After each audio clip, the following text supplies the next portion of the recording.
नमस्कार, मैं हूं देवेंद्र चौहान और ट्रू हिस्ट्री प्रोजेक्ट की Wars of the world series में आप देख रहे हैं इजराइल फिलिस्तीन संघर्ष पर आधारित हमारी मिनी सीरीज का 5वां भाग।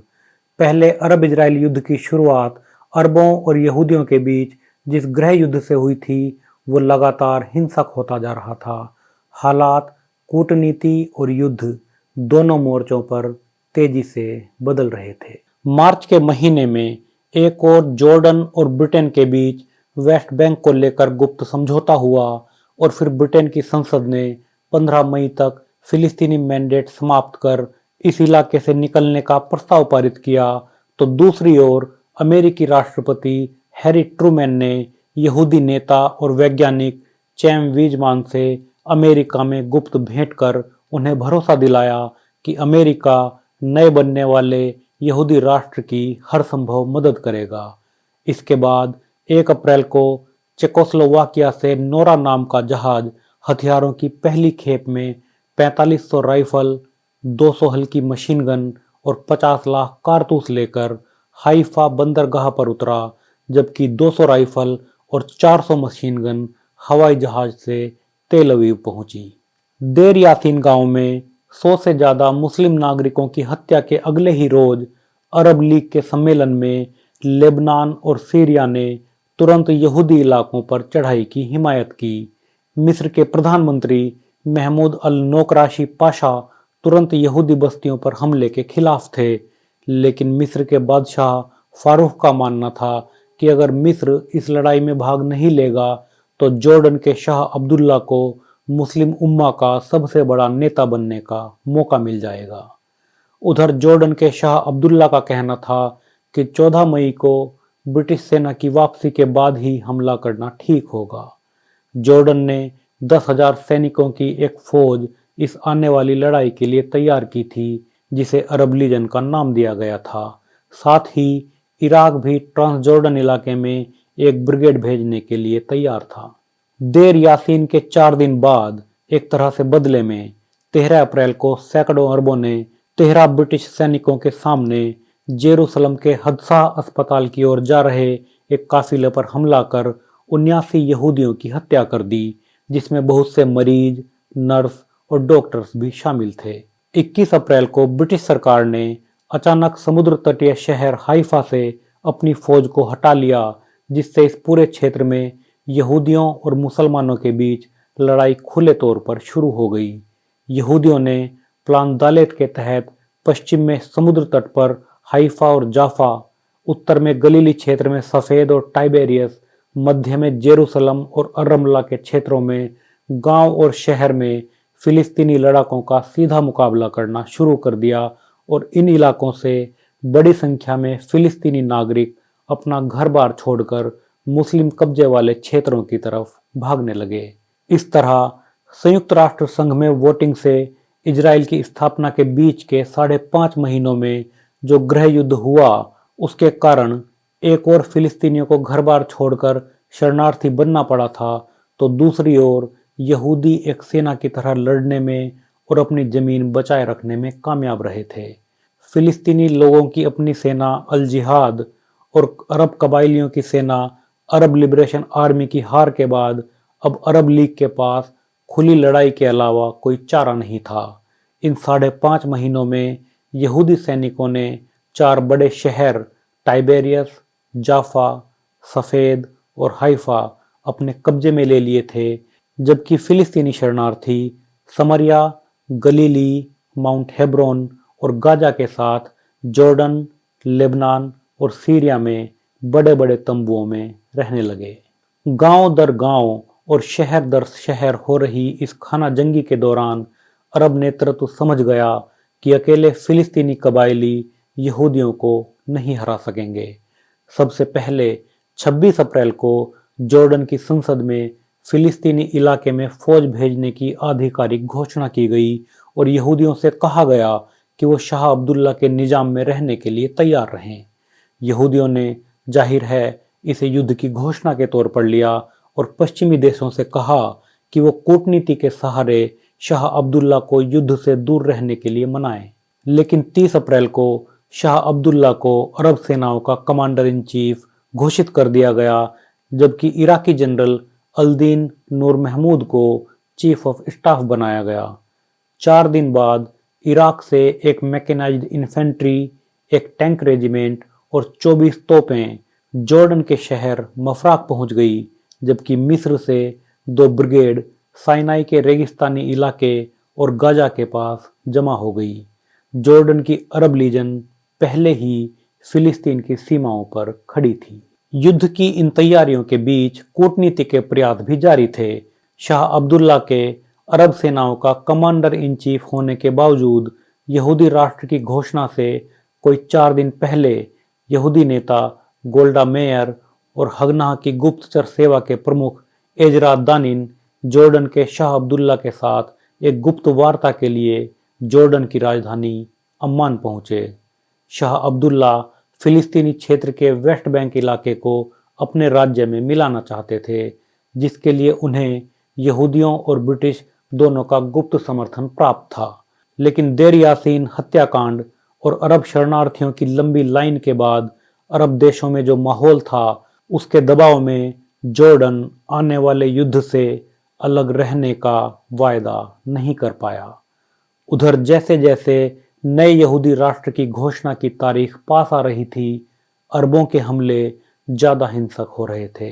जिस 12 मई को चेक हथियारों की खेप में 5000 राइफल, 1200 मशीन गन और 60 लाख कारतूस हाइफा और तेल अवीव पहुंचे, उसी दिन यानी इजराइल की स्थापना से केवल 2 दिन पहले शाह अब्दुल्ला की अरब लीजन सेना ने हेब्रोन और जेरूसलम के बीच स्थित 4 यहूदी बस्तियों के समूह कफार एतजियोन पर हमला किया और आत्मसमर्पण करने के बावजूद 131 यहूदी सुरक्षा कर्मियों में से 127 की हत्या कर दी, जिनमें महिलाएं भी शामिल थी। लेकिन यहूदी और अरब दोनों को मालूम था कि सबसे महत्वपूर्ण लड़ाई जेरूसलम पर अधिकार के लिए होनी है, जो अरबों और यहूदियों दोनों के लिए पवित्र, ऐतिहासिक और अंतर्राष्ट्रीय महत्व का शहर था। हगनाह के जासूसों ने पता लगा लिया था कि ब्रिटिश सेना जेरूसलम के किस इलाके को ठीक किस समय खाली करेगी, और इस गुप्त सूचना का उपयोग कर 13 मई से पुराने जेरूसलम के यहूदी इलाकों पर कब्जा करना शुरू कर दिया गया।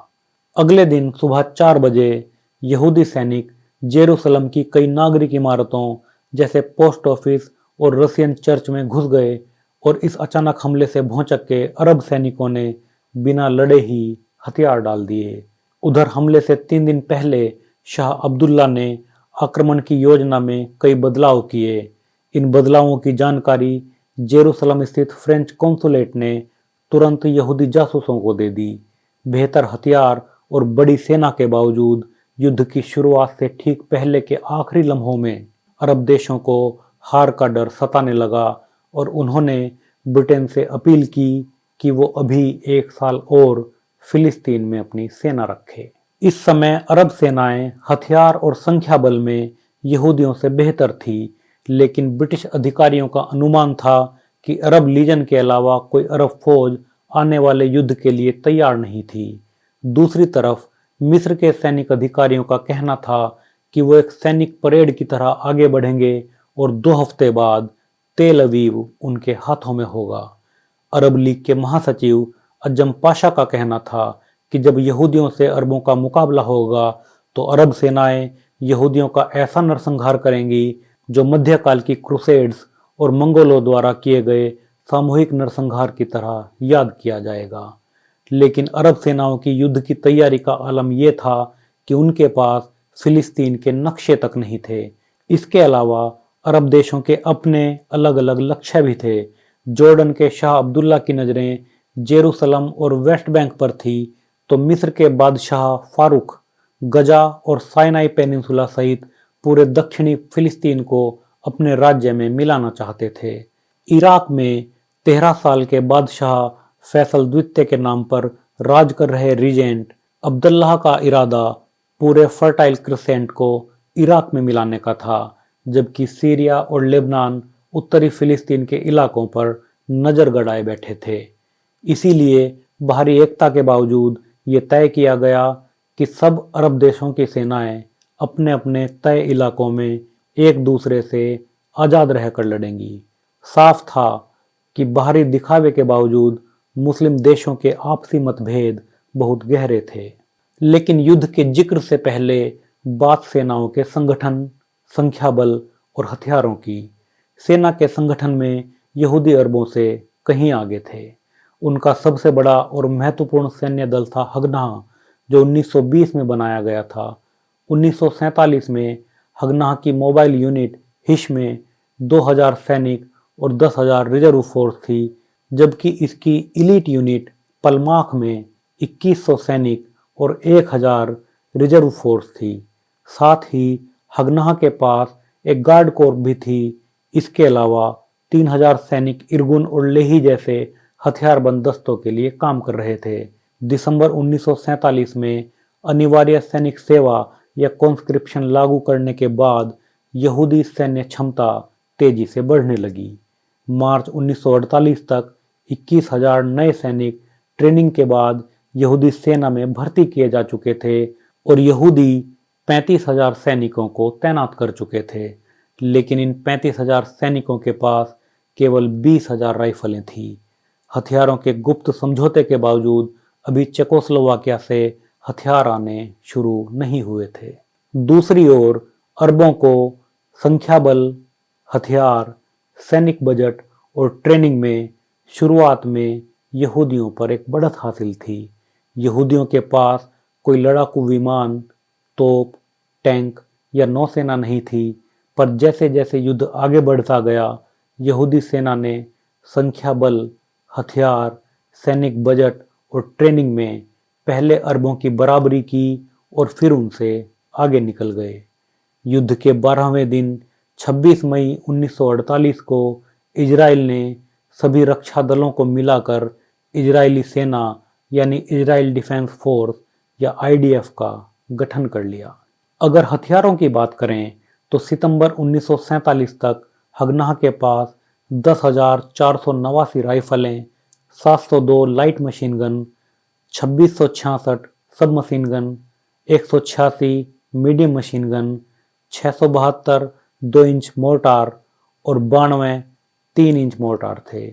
मई 1948 में यहूदियों ने अमेरिका से 3 बोइंग B-17 फ्लाइंग फोर्ट्रेस, कुछ C-46 ट्रांसपोर्ट प्लेन और दर्जनों हाफ ट्रैक, जबकि यूरोप से 50 65 mm फ्रेंच तोपें, 12 120 mm मोर्टार, 10 H-35 हल्के टैंक और सैकड़ों हाफ ट्रैक खरीदे। मई के आखिर तक उन्होंने चेकोस्लोवाकिया से 25 एविया S-199 लड़ाकू विमान, 200 भारी मशीन गन, 5,000 हल्की मशीन गन, 24,500 राइफलें और 5.25 करोड़ कारतूस भी प्राप्त कर लिए थे। साथ ही यहूदी अपने क्षेत्रों में भी हथियार बना रहे थे। अक्टूबर 1947 से जुलाई 1948 के बीच उन्होंने खुद 30 लाख कारतूस, 1.5 लाख ग्रेनेड, 16,000 स्टेन गन और 210 3 इंच मोर्टार बना लिए थे। दूसरी ओर युद्ध शुरू होने पर अरब सेनाओं ने इजराइल पर हमले के लिए जो सेना तैयार की थी, उसमें संख्या बल की कोई कमी नहीं थी। मई 1948 में इस युद्ध के लिए मिस्र की सेना में मेजर जनरल अहमद अली अल मवावी की कमांड में 2 ब्रिगेड थी। एक मैकेनाइज्ड ब्रिगेड में 5,000 सैनिक थे और दूसरी ब्रिगेड में मुस्लिम ब्रदरहुड संगठन के 5,000 सैनिक थे। लेकिन युद्ध समाप्त होने तक मिस्र के 20,000 से ज़्यादा जवान मैदान में थे। जॉर्डन की अरब लीजन में शुरुआत में 7,500 सैनिक थे, जिनकी संख्या जल्दी ही बढ़कर 10,000 हो गई। युद्ध के शुरू में इराक के 10,000 सैनिक मैदान में थे, जिनकी संख्या बाद में 15,000 हो गई। सीरिया की फौज में शुरुआत में 3,000 सैनिक थे, जिनकी संख्या बाद में बढ़कर 6,000 हो गई थी। 6,000 सैनिकों वाली अरब लिबरेशन आर्मी में ज़्यादातर फिलिस्तीनी थे। ये एक तरह से सीरिया की सहायक सेना के रूप में काम कर रही थी, क्योंकि इसके जनरल फौजी अल कावुकजी खुद सीरिया से थे। लेबनान ने युद्ध शुरू होने के कई दिन बाद लड़ाई में हिस्सा लिया और 2,000 सैनिक इजराइल के उत्तरी मोर्चे पर भेजे। मोरक्को ने भी 800 कबायली सैनिकों की एक टुकड़ी लेबनान भेजी। साथ ही हसन सलामा के नेतृत्व वाली अल जिहाद अल मुकद्दस के कोई 1000 सैनिक और सऊदी अरब के लगभग 700 कबायली सैनिक भी लड़ाई में शामिल थे। इस तरह मई 1948 में युद्ध की शुरुआत के समय इजराइल के 23,500 सैनिकों के सामने अरब देशों के कोई 26,500 सैनिक थे, जबकि 1949 में युद्ध की समाप्ति पर इजराइल के 1,17,000 सैनिक अरबों के 63,000 सैनिकों का मुकाबला कर रहे थे। जॉर्डन की अरब लीजन ट्रेनिंग, हथियार और रणनीतिक रूप से अरब फौजों में सबसे बेहतर थी। इसके पास मैकेनाइज्ड इन्फेंट्री, 40 तोपें और 75 आर्मर्ड कारें थी। इसमें 48 ब्रिटिश सैनिक अधिकारी थे और इसका नेतृत्व अनुभवी ब्रिटिश लेफ्टिनेंट जनरल गलब पाशा कर रहे थे। इस अरब लीजन ने शुरुआत ही से लड़ाई में भाग लिया, लेकिन ये केवल वेस्ट बैंक और पूर्वी जेरूसलम में ही लड़ रही थी। 1948 में इराकी सेना के पास 100 लड़ाकू विमान थे, जबकि मिस्र के पास टैंक, तोपें, 50 से ज़्यादा लड़ाकू विमान और भारी मशीन गन जैसे आधुनिक हथियार थे। सीरिया के पास भी अच्छी खासी संख्या में लड़ाकू विमान और बम वर्षक जहाज थे। अरब देशों के अति आत्मविश्वास का कारण उनकी सेनाओं के भारी हथियार ही थे। मिस्र, इराक, सीरिया और जॉर्डन सबके पास अपनी अपनी वायुसेना, टैंक रेजिमेंट और तोपखाने थे, जबकि शुरुआत में यहूदियों के पास भारी मशीन गन भी नहीं थी। लड़ाकू विमान, टैंक और तोप का तो सवाल ही नहीं था। लेकिन जैसे जैसे युद्ध आगे बढ़ा, इजराइल की सेना बेहतर होती गई। चेकोस्लोवाकिया के साथ फ्रांस ने भी इजरायली सेना तक हथियार पहुंचाने में मदद की। हगनाह ने पहले ही यूरोपियन बंदरगाहों पर 12 व्यापारिक समुद्री जहाज़ों को किराए पर ले लिया था, जो इजराइल की स्थापना की घोषणा होते ही जंगी हथियारों को लेकर इजराइल की तरफ चल पड़े। इससे भी पहले इजराइल ने 2 लड़ाकू विमान यूरोप में खरीदे और उनका एक एक कल पुर्जा निकालकर कबाड़ के रूप में इजराइल लाया गया, जहां इजरायली इंजीनियरों ने 2.5 लाख पुर्जों को फिर से जोड़कर वे विमान फिर से बनाए। इसी तरह इजराइल ने ब्रिटिश ऑर्डिनेंस डिपो के कबाड़ से 3 शेरमन टैंक निर्मित किए। जब ब्रिटेन ने हाइफा बंदरगाह से आखिरी विदा ली, तो 2 ब्रिटिश सैनिक अपने क्रोमवेल टैंकों के साथ इजरायली फौज में जा मिले। 14 मई 1948 की सुबह British high commissioner sir Alan Cunningham ने जेरूसलम छोड़ दिया और 10 किलोमीटर दूर एक हवाई पट्टी पर चले गए। इस तरह 1917 में उस्मानिया फौज की हार के बाद जनरल एलनबी के जेरूसलम में घुसने से शुरू हुआ ब्रिटिश कब्जा 31 सालों बाद खत्म हो गया। उसी दिन 14 मई की शाम 6 बजे संयुक्त राष्ट्र में फिलिस्तीनी क्षेत्र में बंटवारे पर पुनर्विचार के लिए वोटिंग होनी थी। At the United Nations, the Arab states are making a last-ditch attempt to force a resolution that will stop the creation of the Jewish state. If by 6 o'clock we cannot arrive at any conclusion, the whole game is up.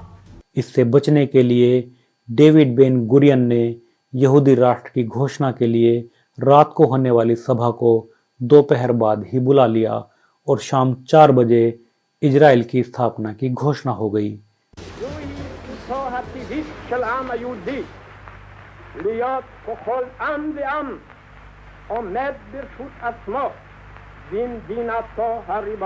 इस घोषणा के ठीक 11 minute बाद America ने Israel को मान्यता दे दी। Israel की स्थापना के साथ ही पिछले 5.5 महीनों से अरब मुसलमानों और यहूदियों के बीच जारी गृह युद्ध पहले अरब इजरायली युद्ध में बदल गया। जैसे ही जेविस एजेंसी के अध्यक्ष डेविड बेन गुरियन ने तेल अवीव में जेविश नेशनल फंड की इमारत में इजराइल की स्थापना की घोषणा की, ठीक उसी वक्त मिस्री लड़ाकू विमानों ने तेल अवीव में बम बरसाने शुरू कर दिए। इसका जिक्र बेन गुरियन ने अपने छोटे से भाषण में भी किया। रात 12 बजे जैसे ही ब्रिटिश मैंडेट की मुद्दत पूरी हुई, मिस्र, जॉर्डन, सीरिया और इराक ने कई तरफ से पूरे क्षेत्र में यहूदी बस्तियों पर जमीन और हवा से हमले शुरू कर दिए, जबकि लेबनान ने बिल्कुल आखिरी वक्त में हमले में भाग लेने से इनकार कर दिया। उस समय संयुक्त राष्ट्र संघ की बैठक चल रही थी। बैठक में अमेरिका और सोवियत संघ समेत संयुक्त राष्ट्र के महासचिव ट्रिग्वे लाई ने इन हमलों की आलोचना की, जबकि चीन और अरब देशों ने इन हमलों को सही ठहराया। इजराइल की स्थापना के अगले दिन अरब लीग ने आधिकारिक घोषणा की कि फिलिस्तीनियों की सुरक्षा और आत्मनिर्णय की गारंटी के लिए वो फिलिस्तीनी क्षेत्र में हस्तक्षेप करेगी। हालांकि एक दिन पहले ही अरब सेनाएं इजरायली क्षेत्रों में घुस चुकी थी। जनवरी 1948 से ही अरब लड़ाके जेरूसलम की यहूदी आबादी की घेराबंदी में लगे थे। अप्रैल में अब्दुल कादिर अल हुसैनी की अल कस्ताल की लड़ाई में मौत के बाद अरब लीग की मिलिट्री कमेटी ने अरब लिबरेशन आर्मी को तेल अवीव जेरूसलम मार्ग पर कब्जा करने का आदेश दिया। इससे जेरूसलम के 1 लाख से ज़्यादा यहूदियों पर अरबों का घेरा तंग हो गया और शहर में जरूरी सामान की भारी किल्लत हो गई। 31 मार्च से ही जेरूसलम में भोजन की राशनिंग लागू थी। 12 मई से पानी की भी राशनिंग शुरू कर दी गई। घेरे को तोड़ने के लिए जरूरी था कि जाफा से जेरूसलम जाने वाले रास्ते को खोला जाए, पर इसी रास्ते पर लातरून का किला था, जिसकी सामरिक स्थिति इस तरह की थी कि जिसका किले पर अधिकार होगा उसी का जेरूसलम तेल अवीव मार्ग पर और बाबेल वाद की घाटी पर भी कब्जा हो जाएगा। 12 से 15 मई के बीच इजराइल की गिवाती ब्रिगेड ने बिना किसी खास लड़ाई के इस किले पर कब्जा कर लिया, लेकिन जब यह जानकारी मिली कि मिस्र की फौज तेल अवीव की तरफ बढ़ रही है, तो यहूदी सैनिकों ने इस किले को खाली कर दिया और तेल अवीव की रक्षा के लिए चले गए। उधर अरब लीजन के कमांडर लेफ्टिनेंट जनरल गलब पाशा ने इस किले की स्ट्रेटेजिक लोकेशन को भांप लिया था। इजराइल की स्थापना की घोषणा के साथ ही ट्रांसजॉर्डन की अरब लीजन ने जॉर्डन नदी को पार किया और 15 मई की सुबह तेजी से जेरूसलम की ओर बढ़ने लगी। 2 दिन की भयंकर लड़ाई के बाद जेरूसलम की कई यहूदी बस्तियां अरब लीजन के हाथ में थी। 2 दिन बाद बिना लड़ाई के लातरून का किला अरब लीजन के हाथ में आ गया और 18 मई को जेरूसलम के रास्ते फिर से रोक दिए गए। इसके बाद अरब लीजन ने जेरूसलम के यहूदी क्षेत्रों पर हमला कर दिया और यह ठीक तभी हुआ जब दूसरी ओर से मिस्र की फौज नेगेव के रेगिस्तान में जीत हासिल कर बेतलहम से जेरूसलम की ओर बढ़ रही थी। जेरूसलम के यहूदियों का घेरा तोड़ने के लिए लातरून के किले को फतह करना जरूरी था, लेकिन अब वहां अरब लीजन का कब्जा था और दूसरे संयुक्त राष्ट्र के पार्टीशन प्लान में ये किला अरबों को ही दिया गया था। यहूदी सैन्य अधिकारी मानते थे कि पहले तेल अवीव की रक्षा जरूरी है, लेकिन बेन गुरियन के सीधे आदेश पर यहूदी सेना ने एक के बाद एक कई नाकाम हमले लातरून के किले को वापस पाने के लिए किए। 24 मई को जब यहूदी सेना ने किले पर पहला बड़ा हमला किया तो अरबों के कुल 5 जवान मारे गए और 6 घायल हुए, जबकि यहूदियों के 72 जवान मारे गए, 6 बंदी बनाए गए और 142 घायल हुए। इस बीच जेरूसलम के भीतर भी शहर पर अधिकार के लिए लड़ाई जारी थी। भोजन, पानी, ईंधन, दवा और हथियारों की कमी से जूझ रहे यहूदी सैनिकों और नागरिकों के सामने अरबों की सबसे शक्तिशाली अरब लीजन की फौज थी। अरब लीजन हर रोज कोई 10,000 गोले जेरूसलम में दागती और उसके स्नाइपर पश्चिमी जेरूसलम के चुनिंदा यहूदी ठिकानों पर हमला करते।